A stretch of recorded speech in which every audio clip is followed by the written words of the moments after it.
We're back again. We're going to continue our talk about our experience in Singapore. If you haven't watched the first video, go and watch it now. This episode is about education because we both experienced 4 years of university life there. Yeah. So we want to compare it to our childhood here in Myanmar. Both of us studied at different schools. Yeah. So we have a different background to compare it with. So where did you study before going to Singapore? I study in a local state school in Bordertown Township. For people who might not know, our state school education system is not that good. It's not up to standard at all. We rely on rote memorization. Is that rote learning? Yeah, rote learning. Rote learning. You don't really need to understand the material. You just have to memorize it all and regurgitate back in the exam, and that's how you get the high marks. All of the typical Burmese students, they might not have good critical thinking. I feel that way. It might not be true, or it might not be true in this day and age anymore either. But it was true 15 years ago. Yes. When did I graduate? I graduated 2011. 2009. So I you graduated came in to 2009. So what were you doing 2 years? For 2 years, the first year I was studying for IELTS and also prepping for SAT. And then at the end of the year, I went to Singapore for the bridging course, which is the continuation of the SAT prep class. Okay. And then I applied for the intake of 2011. Okay. Our school was very individualized. We didn't have any group projects or presentations. There was no need for class participation. There was class participation in a way that the teacher asked you questions related to the subject, then you have to answer it, but that's not really class participation, is it? Because you're called upon to answer. You don't volunteer. So I studied at an international school here. So I have to finish until 12th grade. A little bit different from yours is that we don't rely on rote learning. It was more about critical thinking and a lot of discussions and group projects in class. So completely different. I'm not very good at rote learning at all. After I graduated, I applied to SMU, Singapore University, and that's where I met her. Because SMU, the university that we both went to, is slightly different from the other big name universities in Singapore. Our university is quite well known for a lot of class participations, a lot of group projects, a lot of teamwork. So how is it like? For me, that's where the shock comes in. It was a very different environment, academic environment, because I come from rote learning and not really understanding the material in a way that I should be. Whereas in university, you're expected to do a lot of self-study. You're supposed to understand it by yourself, by self-study. They also have hours where you could go and ask if you're not comfortable to ask in class and ask about what you didn't understand in class. But because of my background and the way that I was brought up in school and at home, I didn't have the confidence to even ask the professor's help personally. Oh, that's difficult. Yeah, to ask for help in class is like a long way off for me. I was very scared to participate in class, talk aloud in class, unless I'm called upon, which doesn't really happen in university level. Yeah, they don't call you out. No. Everyone is just volunteering on their own. You don't even have time for yourself. Yeah. So in a way, that was where I lost a little bit of points with my professors because I don't get noticed very easily because I don't talk to them that much. Because you were thrown out into the sea immediately, which you're not used to at all. Yeah. While everyone else was very comfortable and used to this environment, you were completely new. People in class were really competitive. But throughout the 4 years, you improve. Even if you don't participate, you'll have to present. Yeah. So when you do a group project and you have to present, you have no choice but to speak. I remember there's a public speaking club, the Toastmasters. I joined it because even though, in my high school, we speak up and we do projects, but it's different. So I joined Toastmasters just so that I will speak better in front of people. Did it help? Yeah, everyone is scared to go up and speak. You know, there's stage fright. So Toastmasters kind of helped me because the people there were very encouraging. They were not critical, you know? Even though you may make a mistake, you may stutter, you'll make a long pause because you're like lost in your thoughts, right? But the people there are so encouraging. They're like, they don't, it's okay, it's okay. Like, they're really raising you up like a kid. I'm pretty sure you would have exercises if you join the club. Yes, there are exercises every week. Yeah. So you're supposed to make a speech regarding a topic, and then these are the flows that you have to do and you have to cover. Yeah. And so then it's you a talk practice. about it. Yeah. That would have stressed me out. In addition to schoolwork. Right, Can you right, imagine that? Yeah. School was already really stressful because of the constant projects and homework. All the time, every class. Yeah. I have to say, it really depends on the professor. If the professor is like a motherly, caring one, then your class is much better. Yeah. There are a lot of really stern, very demeaning, scary professors. Yeah. We've had it. Yeah. Because for year one professors, we didn't have a choice, right? No. We Because just there have were to take foundation courses. So there were compulsory classes. Yeah. So from year 2 onwards, we can choose our own professors and the classes and the subjects that we want to take. Yeah, correct. I mean, there are some like basic credits that we need to fulfill, but we have the option to choose which subject. Which professor? So of course, there were popular professors. Yeah, it was so hard to get. Yeah, you will have to spend all your money. So so that is the bidding system. Bidding system, yeah. We don't have to use our real money. School allocates like virtual money for each at the start of each semester for us to bid the classes on, and that was also very stressful. You know, every point of studying uni was stressful. From getting the classes that you want, from getting the professor that you want, from getting the friends that you want to go into class with. Yes. Everything required a lot of mental activity. Out of the classes, which ones do you think are really useful for you right now? There's only one class, the Excel class. I was thinking the same thing. CAT. Yeah, CAT. Yeah, oh my God.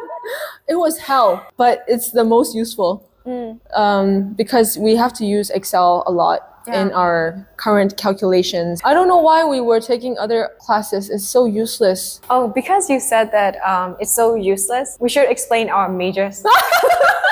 I mean, we talked about it in the other video, but we should explain it again since this is education related. True. What did you major in, Ikat?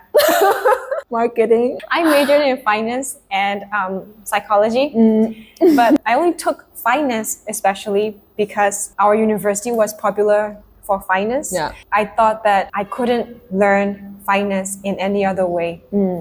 Whereas I thought marketing, operations, they were common sense.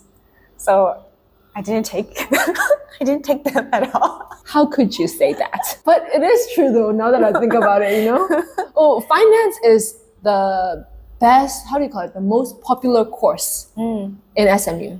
So every student who goes to finance major is always like, wow, looked upon. Yeah, they're like the smartest people there, all grouped up. So you were part of the smart group, and I was part of the fluff group. I'm the dumb one. I was the dumb one. I Out was of the the smart stupid ones. one. Yeah. No, actually, in my marketing course, okay, some classes are a bit fluffy, but there were a few that are really useful, like brand management, strategic brand management. Okay. Those kind of courses are useful. The course name sounds very Fluffy. intuitive. Google searchable. Right? Actually, you know, right now, if I have to retake my majors, I would completely change it. What would you take? I want to go to quantitative finance. Because that is something I will not learn. You know, back then I didn't have that kind of thought that Sutui had. You were kind of like challenging yourself. I went Which I more. regret.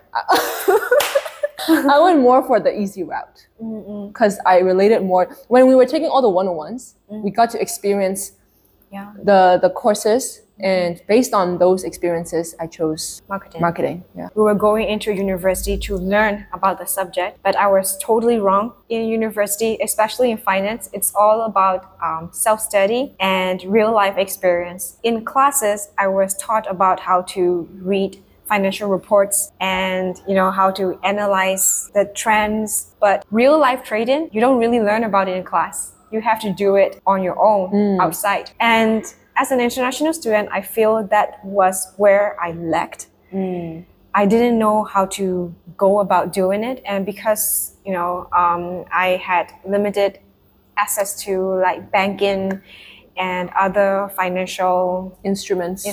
Yeah, I didn't get to try it in real life to aid in my learning in classes. Whereas other students, especially Singaporeans, they had all the materials like within their reach. Yeah. They already have like trading accounts. Yeah. And they were already trading Yes. on a day-to-day basis. Yes. Because it's normal. How do you say it? Like, because Singapore is so developed, their families are naturally exposed to this environment. Yeah. And their banking system is very reliable and secure. Yeah. So we learn a lot about bonds and stocks and indexes, right? Yeah. Which we don't have here. No. So it's a completely new subject. And also as an international student, we don't have those accounts opened. It's very hard now to open them. It was kind of easier when during our time, but then like it would be very hard for me to convince my parents to throw money into buying stock. It's a digital number. Like you don't see it on hand. Here, we're not used to that. People who majored in marketing, they're quite creative. They're a little bit more open-minded, less rigid compared to finance people. Each university has a character. Like whoever graduates from this school has this kind of characteristic. My parents were dead set on sending me to Singapore only. So when we're choosing universities, my parents say that SMU students find it easier to find jobs after graduation. Right. Yeah, that's the why, job market loves us. because we are vocal. We had to work in teams a lot. Yeah. And when you get out of university into real life, you have to work with other people. Because even our classes, 60 to 70% of the grade is dependent on group work. Yes. Only the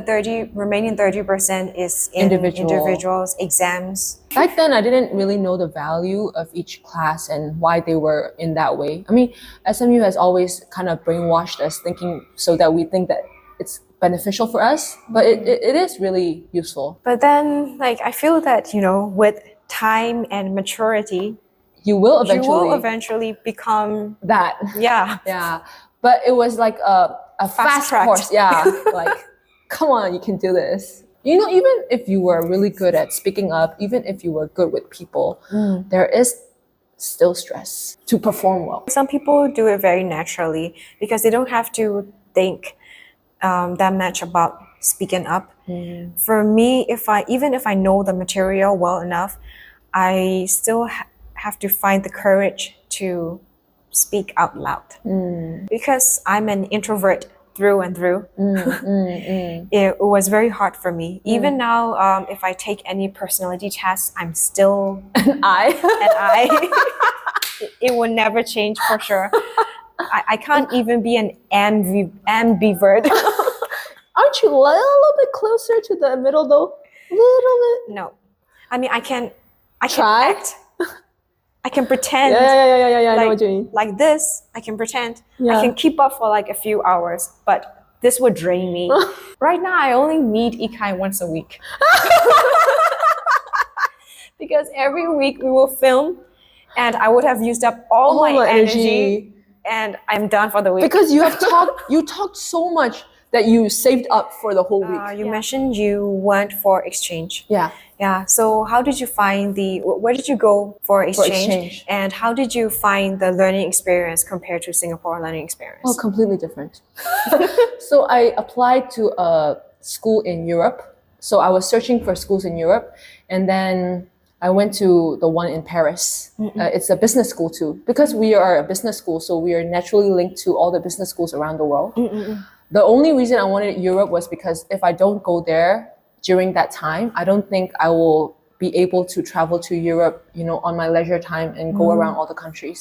So I took it as an opportunity, and I asked a lot of my seniors who went, and they were like, you have to go to Europe because in that 6 months, you can go around to so many cities. Yeah. So, exchange is always the easy part because you can choose the subjects that you take there, and I took the easiest ones.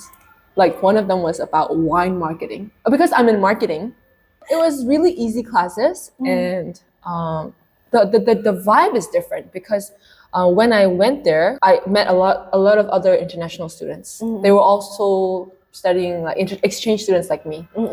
But there were also a lot of French students. I find it really difficult to mingle with the French because they were mainly speaking. So I experienced that whole freshman vibe again. You know what I mean? Yeah. Like I get discriminated for being an international student. So I bonded with all the exchange students. Right. So we were all in the dorm.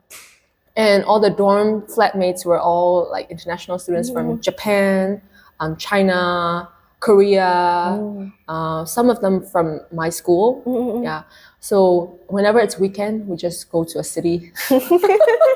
So it was less about Typical studying. exchange student. It was less about studying and traveling, more about traveling. But I really enjoyed the company there because everyone I met there and I became friends with were really open-minded. Yeah, we all just had fun. We tried to mingle with the French, but it's really difficult.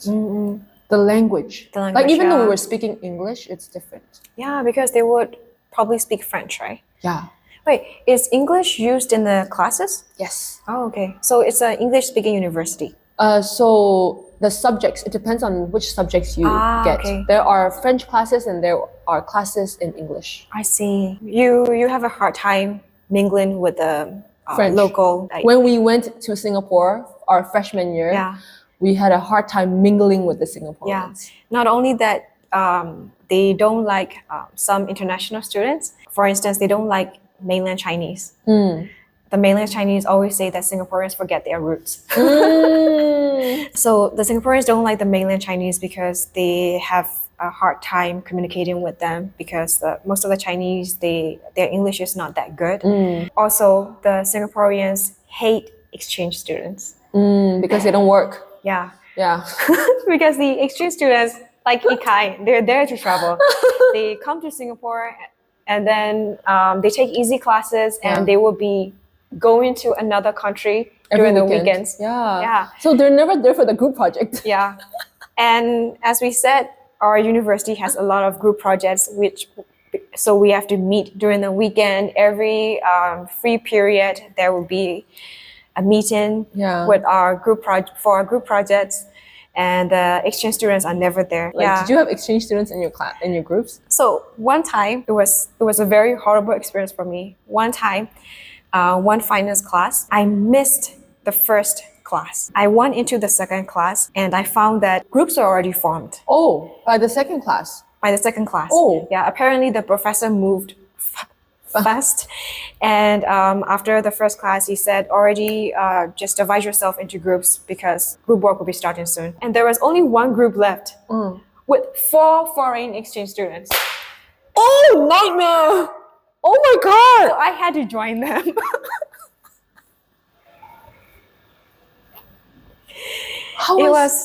What was your grade for that class? I actually did very well. Oh, really? Yeah, because so in that group, it was me, one French, one Korean, one Australian, and one Canadian. Wow. 5 nationalities. Yeah. The French guy and the Canadian guy were super smart. Oh. I kind of understand why they took that class during their exchange program because they were the smart student. So they want to learn actually. So they were in that class. But the Korean and the Australian guy, I don't know why they even took that class. Maybe to clear off one of their credits. I don't know why they were in there, but they were there and they never came into group meetings at all. But the French and the Canadian were in every group meeting. Oh. And so you 3 were working hard. Yeah. And it was actually very fun to work with them. I had the best experience there. Oh, really? Yeah. It was one of the most memorable group projects I've ever had. See, it's the vibe of the international students, the Yeah. open-minded vibe. Yeah. You know, Yeah. nobody has prejudice against anyone because they're all here from different countries. Yeah. Yeah, nothing in common except that class. Mm. Yeah. Oh, you were lucky. I Yeah, thought I all was four of very them would lucky. have ditched you. Yeah. Yeah. I thought like I was thinking, oh, should I drop this class? But then that means I would have to bid for another class, and it was, as you know, it was already so late, like by the second you couldn't class. have gotten Yeah. a good one. So, but then, yeah, when we met and I talked to the French guy, I found out that, oh, he was actually very dependable. So I thought I should stick up To that, yeah. and see, because I like that French guy. And then as we go on like to other mediums, and I found that the Canadian guy was very good too. Oh, nice. Yeah. You were lucky. Yeah. Saving grace. Thank God. I was expecting the worst. And then the funniest thing happened during our presentation. I'm not sure if I should include this. What? I mean, you can think Yeah. about cutting out Yeah. if you don't want it. So when we present, it was almost the Australian guy's turn, and the French guy was like, "Oh my God, Sue, look at that guy," and it was like, and I looked at the Australian guy and like, "What?" And he said, "Look down," and I looked down. He had a boner.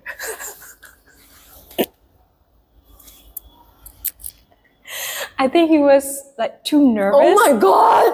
He was too nervous and excited about the presentation. Was it really obvious? Yeah, it was very obvious. But then like we had a podium in Yeah, front of us, yeah. right? I mean, most of the students, because they want to appear confident and to They stand engage outside? with, yeah, they stand outside the podium, but he stood behind the podium. Oh. Yeah, thankfully. But for the rest of us, we have to stand in front of the podium. Like in every presentation, that's what we agree, right? Yeah. Everyone has to stand In front. of the podium and talk about, like, you know, walk around. So that it's more engaging to the gestures, audience. yeah. Thank God he didn't come out. Oh my God. I was like, Yeah, we were like, it's okay, you can stand. You can stand behind the podium.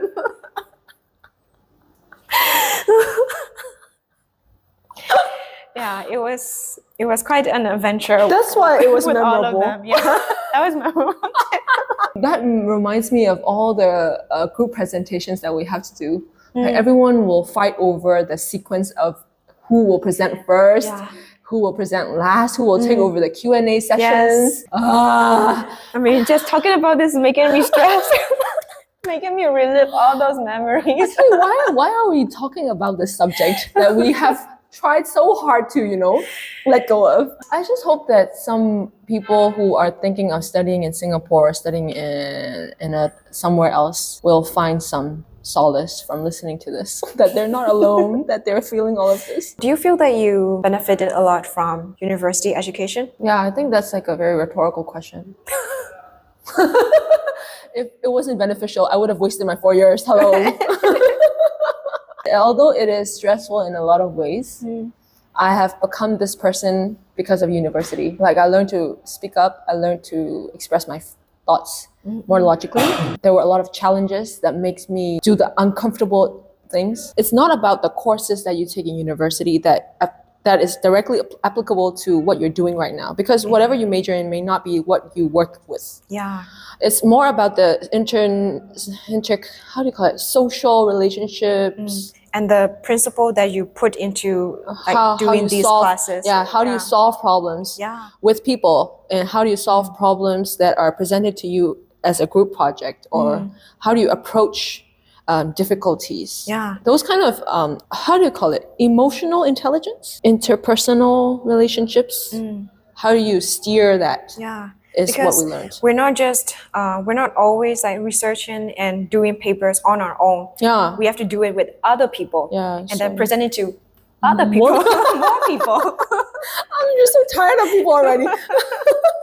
There's a lot of critical thinking involved, right? Because you have to explain the material to other people so that they can understand it. Yeah, that's why we love our 4 years, and we're thankful for that. Even though it may be bad, but still we're very thankful. I don't know how to say it without sarcasm, but like, I guess yes. If you're interested to learn more about learning abroad, or if you have any thoughts or questions, please let us know. Bye. Bye.